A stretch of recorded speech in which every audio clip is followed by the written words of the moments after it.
रहस्यमयी मूर्ति। बहुत समय पहले की बात है। एक गांव में एक लड़का अपनी बूढ़ी माँ के साथ रहता था। वह छोटी छोटी मूर्तियां और खिलौने बेचकर अपना घर चलाता था। गुड्डू: अरे माँ, क्या हुआ? तुम क्यों रो रही हो? माँ: बेटा, वो जमींदार आया था, तुम्हारे ने उससे कुछ 50,000 रुपए का कर्ज लिया था। वो अब सूद समेत 1.5 लाख हो गया है। हम इतने पैसे कहाँ से लाएंगे बेटा? उसने बस 2 हफ्ते का वक्त दिया है, वरना वरना ये घर खाली करना होगा। गुड्डू: माँ, तुम रोना बंद करो, मैं कुछ करता हूँ, तुम फिक्र मत करो। गुड्डू परेशान सा पैसे जुगाड़ करने का रास्ता सोचते हुए बाहर निकल आता है। तभी घूमते हुए उसकी नजर एक बड़े से पोस्टर पर पड़ती है। 10 दिन बाद जयपुर शहर में मूर्तियों का एक एग्जीबिशन लगने वाला था। उसे एक उम्मीद की किरण नजर आई। उसने तुरंत वापस आकर मूर्तियां बनाना शुरू कर दिया और 9 दिन की मेहनत के बाद 10वें दिन मूर्ति लेकर एग्जीबिशन में पहुंच गया। गुड्डू: देखिए सर, ये मेरी सबसे कीमती मूर्ति है। करण सिंधे, एग्जीबिशन का होस्ट: और तुम्हें लगता है ये मूर्ति एग्जीबिशन में रखने लायक है? गुड्डू: क्यों नहीं सर, क्या हुआ? क्या इसमें कोई कमी है? करण सिंधे: कमी? गुड्डू, तुम इसे मूर्ति कह रहे हो? यह मूर्ति कहने लायक ही नहीं है, मिट्टी की कबाड़ है, कबाड़। गुड्डू: सर, ऐसा मत कहिए, इस मूर्ति को बनाने के लिए मैंने बहुत मेहनत करी है। करण सिंधे: इसे मेहनत नहीं कहते गुड्डू, ये मूर्ति एग्जीबिशन में क्या कहीं पर भी रखने लायक नहीं है। ले जाओ इसे वापस। ये मूर्ति सिर्फ कचरे के डिब्बे में फेंकने लायक है। ले जाओ इसे यहाँ से। गुड्डू की आंखें भर आई। अपनी मेहनत को इस कदर अपने सामने बिखरता देख वो बहुत दुखी हो गया। गुड्डू ने आंखों में आंसू लिए उसे देखा और अपनी मूर्तियों के टुकड़ों को समेटकर वहां से चला गया। उसके जाने के बाद करण सिंधे से ही बातें करने लगा। करण सिंधे: सपने हैसियत देखकर पूरे किए जाते हैं, और तुम्हारी इतनी हैसियत नहीं कि तुम एग्जीबिशन में अपनी मूर्ति रख सको, समझे? चाहे कितनी खूबसूरत मूर्ति बना लो, गरीबी तुम्हें कभी ऊंचा उठने नहीं देगी, और मुझसे आगे तो तुम कभी नहीं निकल सकते। गुड्डू रोता हुआ बाहर चला जाता है और सोचने लगता है कि अब वह क्या करे। वो माँ से वादा करके आया था कि पूरे पैसे लेकर आएगा। अब वो माँ को क्या जवाब देगा? गुड्डू: कोई फायदा नहीं हुआ, इतनी मेहनत करने का सब बर्बाद हो गया। मेरी महीनों महीनों की मेहनत बिखर गई। वो उस टूटी हुई मूर्ति को गुस्से से वहीं फेंक देता है और वहां से आगे बढ़ जाता है। बस कुछ दूर जाने के बाद ही वह वापस पलट कर देखता है। उसे अपनी मूर्ति से बहुत प्यार है, जैसे उसका ही हिस्सा हो। वो उसे कैसे फेंक सकता है? गुड्डू: चाहे जो भी हो, चाहे मैं कितनी भी बार असफल हूं, पर मेरी मूर्ति मैं नहीं फेंक सकता। एक दिन मुझे कामयाबी मिलेगी जरूर। गुड्डू ऐसे ही इस मूर्ति को लेकर वहां से निकल जाता है। शाम हो चुकी थी। वो दूसरे शहर में आया होता है, इसलिए फिलहाल उसके पास रहने के लिए कोई ठिकाना नहीं होता। गुड्डू बहुत थक गया होता है, इसलिए वह बेंच पर पीठ लगाकर एक झपकी लेने लगता है। गुड्डू काफी देर तक सोता रहता है और फिर अचानक एक आवाज के साथ उठता है। गुड्डू: कौन कौन है?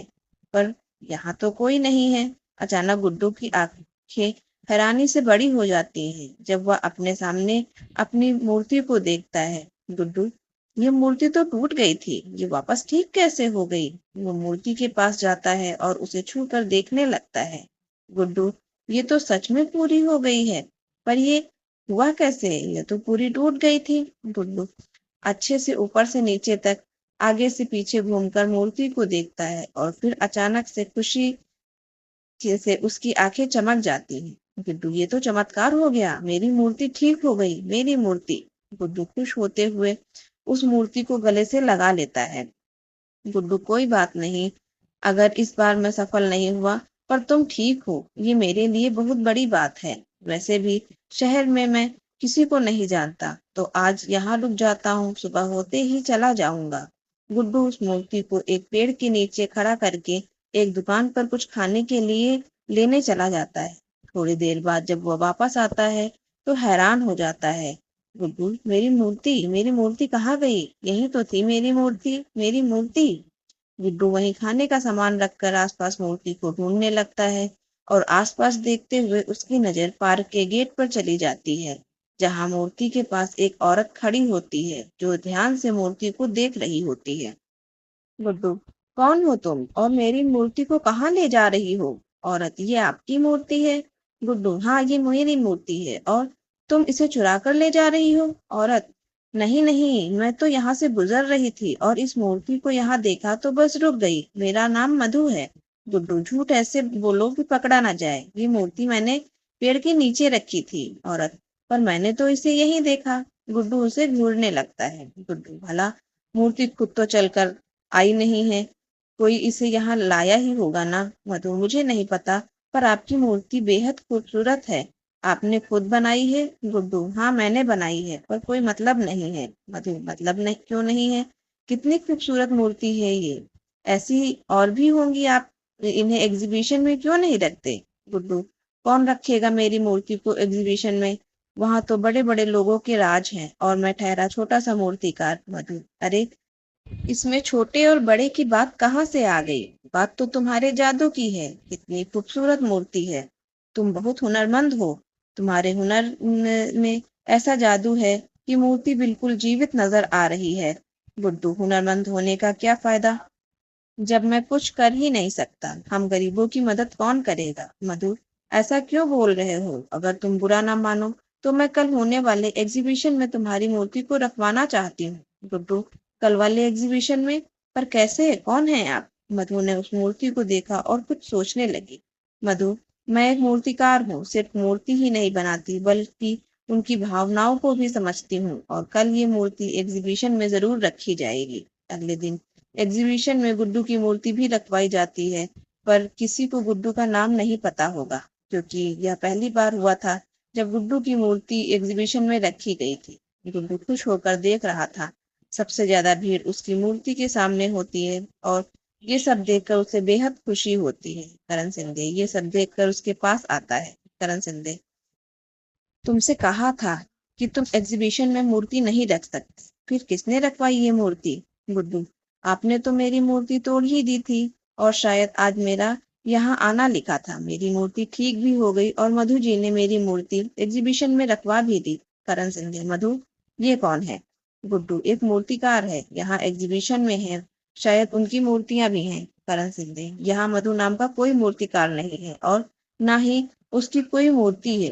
गुड्डू इसकी बात सुन हैरान रह जाता है। वो इधर उधर देखता है पर मधु उसे कहीं नहीं दिखती। वो सारी मूर्तियों को भी देखता है पर उसे कहीं पर भी मधु की मूर्ति नहीं मिलती। गुड्डू, ये सब क्या हो रहा है? मधु नाम की कोई इंसान नहीं, फिर वो कौन थी जो कल मुझे मिली थी, जिसने मेरी मूर्ति यहाँ प्रदर्शनी में रखवाई है? गुड्डू परेशान सा यहाँ वहां देख रहा था, तभी अचानक उसकी नजर अपनी मूर्ति पर चली गई। मूर्ति का मुस्कुराता हुआ चेहरा देख गुड्डी को याद आने लगा।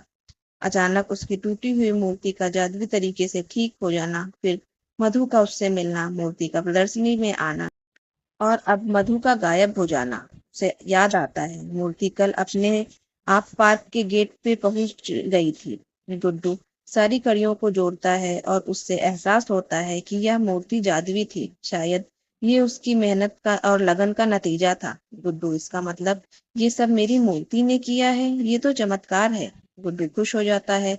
इतने में एक आदमी उसके पास आता है। आदमी, सुनिए, मेरा नाम यश पाटिल है, मुझे आपकी मूर्ति बेहद पसंद आई है। गुड्डू, माफ कीजिएगा, ये मूर्ति बेचने के लिए नहीं है। आदमी, तो क्या आप मेरे लिए ऐसी ही कोई खूबसूरत मूर्ति बना देंगे? मेरी पत्नी को मूर्तियों का बहुत शौक है। गुड्डू, जी।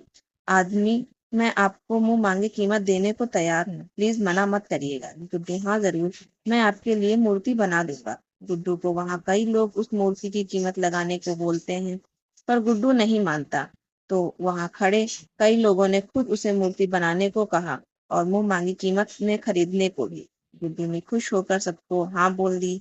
जब वह प्रदर्शनी खत्म करके बाहर आता है तो वहाँ दो आदमी पहले से ही उसका इंतजार कर रहे थे। आदमी, सर, हमने आज प्रदर्शनी में आपकी मूर्ति देखी, पर आपने कहा कि वो बेचने के लिए नहीं बनी है। अगले महीने एक स्कल्पचर एग्जीबिशन होने वाला है, क्या आप उसमें उसके लिए मूर्ति बना सकते हैं? सर प्लीज मना मत कीजिएगा। गुड्डू, जी जरूर, मैं यह काम जरूर करूंगा। उसे यकीन हो गया था कि ये सब मूर्ति ने किया है। वो लोग 2 लाख रुपए एडवांस भी देते हैं, जिससे गुड्डू जमींदार के पैसे चुका देता है। गुड्डू की बनाई मूर्ति इस एग्जीबिशन में सबसे महंगी बिकी और गुड्डू जानता था इस कामयाबी में उसकी जादुई तिलस्मी मूर्ति का हाथ है, जिसकी वजह से वह इतना आगे बढ़ पाया। उसने आज तक उस मूर्ति को कभी भी नहीं बेचा, चाहे किसी ने उसे करोड़ रुपए का ऑफर भी क्यों ना दिया हो। आप सबको यह कहानी कैसी लगी, मुझे कमेंट करके जरूर बताइएगा और ऐसे ही रोचक और प्रेरणादायक कहानियों के लिए मेरे चैनल पर बने रहिए। Please like share and subscribe my channel. Bye bye, thank you.